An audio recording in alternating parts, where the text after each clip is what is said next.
everyone up to date on the latest weather conditions as it heads our way. But we shift gears now to consumer headlines, and today we're going to get the hard truths about retirement from chartered financial analyst Dr. Nancy Anderson, and she joins us right now. Because of the economic roller coaster, a lot of us can kind of use some much needed guidance to get through this turbulence. Right, and I wish I had better news. Yeah. This is a study that came out from Boston College about the nature of our retirement and how we've prepared, and it's not good. What we know is that pensions are dying out, and that's the old standard of the guaranteed payment every month when you retire after you've been working at a place for 30 years or so. Now we don't have those any longer. Newer employees don't even have that option. Social Security, we still have that, but of course it's in doubt for our younger generation. They have concerns about that.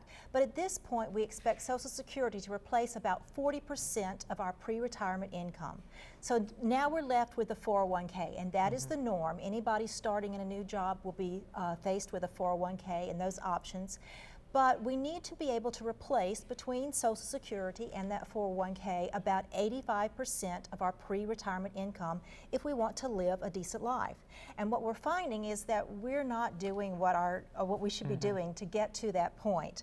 Well, you kind of mentioned something about some comparisons like the state of Mississippi, and we need to kind of mirror that, is that right? Right, and let me just go back to what some of the averages are. The Boston College study said that our median size of a 401k for those approaching retirement is only $149,400. That's less than $150,000.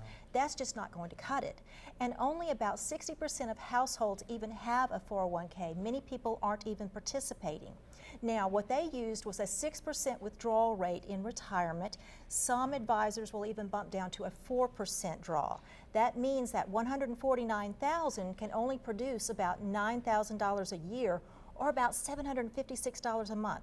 That's not enough to live on. That's not going to make up the difference between what we're drawing from Social Security and what we need to pay our bills. So we'll go back to those median numbers, and Boston College tells us that the median income at retirement, and this is nationwide, is $87,700. So if we say we've got to replace 85% of that, that's $74,545.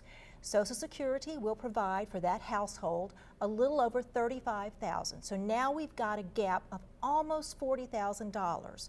Well, what kind of pile of money does it have do we have to have in order to produce that $40,000 every year? And the answer is $636,673.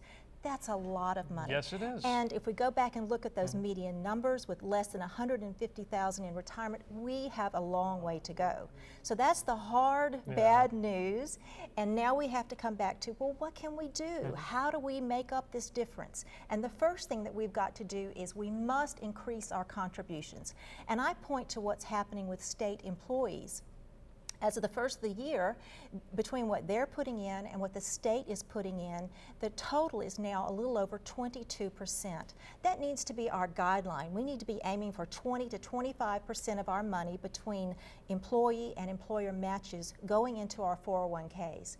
We also need to get help with the investment choices, because you're left with a set of mutual funds. And if you're not sure how to choose, find someone you can pay by the hour to look at those maybe once a year with you, get educated about those mutual funds, and make good choices. And we have to face the hard fact we may have to work longer. We may have to delay those retirements in order to build up to the amount that we need.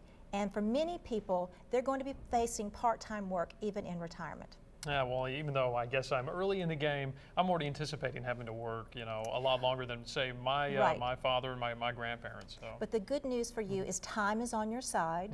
So go ahead and start increasing your contributions, looking at that set of mutual funds, and make the most of it right now. And it's not too late. No matter the age of the participant, you need to start now, right? No, not at all. But it's easier when you're 30 than when you're 50. Okay. Well, thank you for those tips, and we need that help right now with these turbulent times. But Dr. Nancy Anderson, always on Thursday, providing us some economic analysis. Follow those retirement tips. Okay, well, coming up, possible severe weather is expected to knock on the door of the metro and other parts of our viewing area. A full report right after this break from the First Alert Weather Center. Stay tuned.